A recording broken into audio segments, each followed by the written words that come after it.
प्लेटो की जो शिक्षा पद्धति है, जो शिक्षा योजना है, उसकी क्या विशेषताएं हैं। प्लेटो ने अपनी शिक्षा पद्धति के माध्यम से या उसका उद्देश्य क्या था, इन सभी बातों को आज हम इस व्याख्यान में डिस्कस करेंगे। प्लेटो ने अपनी शिक्षा पद्धति में दो स्तर माने हैं। एक तो है प्रारंभिक शिक्षा का स्तर और द्वितीय है उच्च शिक्षा का स्तर है। जिस तरह से आज भी हम मानते हैं, आज की शिक्षा पद्धति में यही मान जाता है, एक तो प्राइमरी एजुकेशन होती है, एक होती है उच्च शिक्षा। तो इस तरह से प्लेटो ने भी उस समय प्राइमरी शिक्षा और उच्च शिक्षा के दो स्तर माने थे। प्लेटो की जो शिक्षा पद्धति है उसकी मुख्य विशेषता ये है कि प्लेटो ने जो शिक्षा दी है वो राज्य द्वारा नियंत्रित शिक्षा होनी चाहिए, ऐसा प्लेटो मानता है। अब हम ये देखते हैं कि प्रारंभिक शिक्षा क्या है, उस शिक्षा में क्या सिखाया जाता है बच्चों को। तो प्लेटो के अनुसार जो एलिमेंट्री प्रारंभिक शिक्षा दी जाती थी वो 6 वर्ष से लेके 20 वर्ष तक के बच्चों को दी जाती थी। और इस शिक्षा का जो उद्देश्य था वो था कि बच्चों में एक तरह से सामाजिकता का विकास हो, चरित्र निर्माण किया जाता था, इसमें साहस का उसमें विकास किया जाता था, ताकि वो बच्चे देश की रक्षा के लिए एक तरह से काम आ सकें।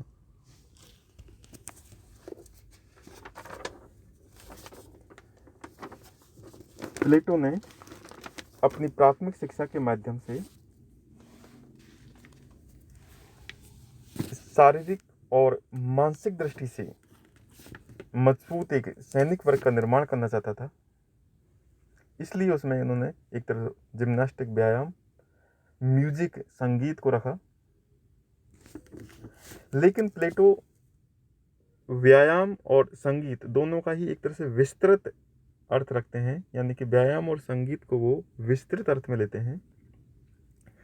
व्यायाम से यहाँ तात्पर्य सिर्फ शरीर की शारीरिक कसरत ही नहीं है, अपितु इसमें एक तरह से आहार शास्त्र और चिकित्सा शास्त्र यानी कि मेडिकल साइंस भी आता है।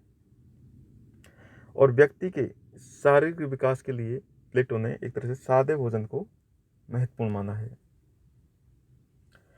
इसी प्रकार अब ये व्यायाम से शरीर डेवलप होता है और संगीत से व्यक्ति की आत्मा का विकास होता है। तो संगीत को भी रखा है उसने। और संगीत का अर्थ सिर्फ कोरी गायक नहीं, गायन विद्या नहीं है।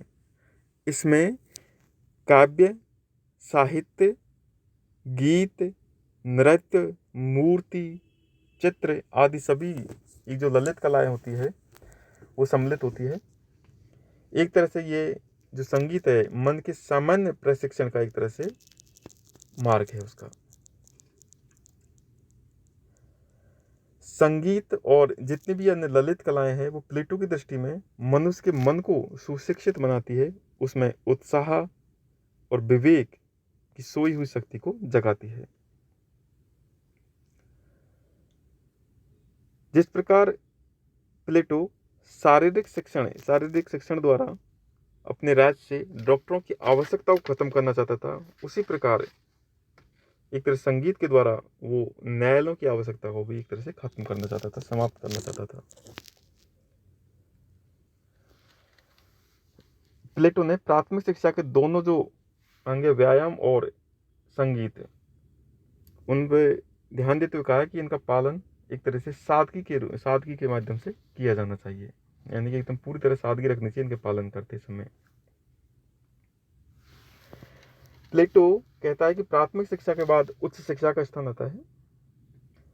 उच्च शिक्षा में प्लेटो दो स्तर मानता है, एक तो 20 से 30 वर्ष की अवस्था का शिक्षण और 30 से 35 वर्ष की अवस्था, यानी कि 20 से 30 और 30 से 35।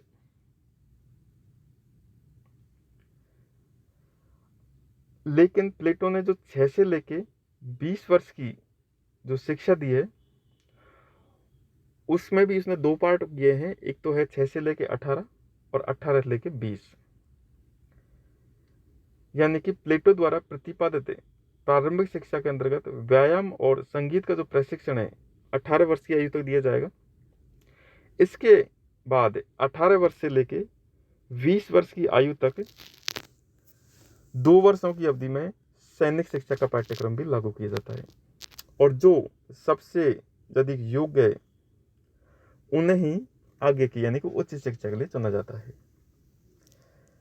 तो इस प्रकार जो उच्च शिक्षा आएगी उसमें भी 2 स्तर है, एक तो 20 से 30 वर्ष और 30 से 35 वर्ष। तो 20 से लेकर 30 वर्ष तक का जो शिक्षण है उसमें साइंस और लॉजिक, विज्ञान और तर्क के माध्यम में तर्क के अध्ययन पर, स्टडी पर ज़्यादा जोर दिया जाता है।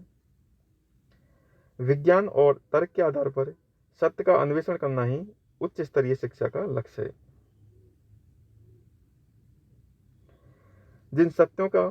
जिन ट्रूथ्स का व्यक्ति ने प्राथमिक शिक्षा काल में भावात्मक तथा कलात्मक रूप में कला के माध्यम से वर्णन किया है, उन्हीं का सानिध्य अब उसे तर्क तथा विज्ञान के द्वारा प्राप्त करना है।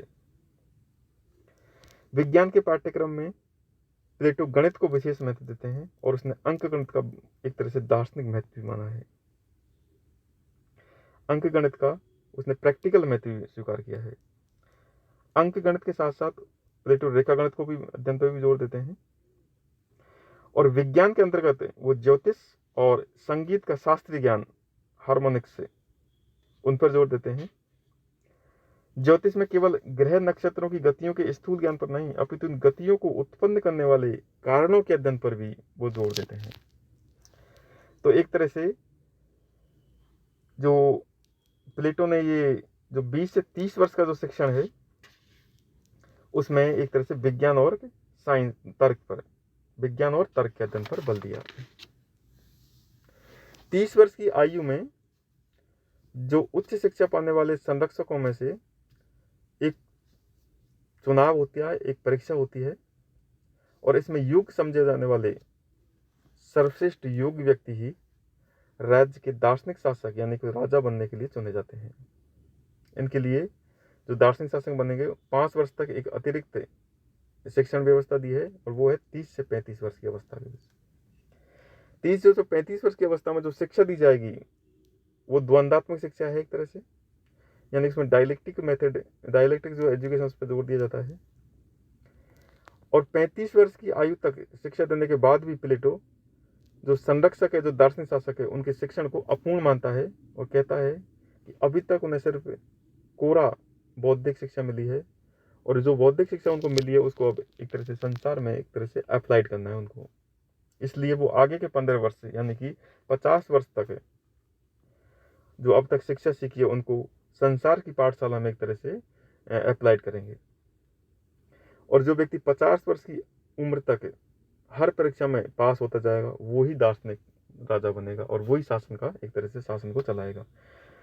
तो देखिए यहाँ पर शिक्षा 6 से लेके 50 वर्ष तक की आयु तक मानी गई है, लेकिन इसमें भी एक स्तर माने गए हैं कि जो जिस लेवल का है उसको उसी लेवल की शिक्षा दी जाएगी। ये बहुत ही इंपॉर्टेंट विचार है।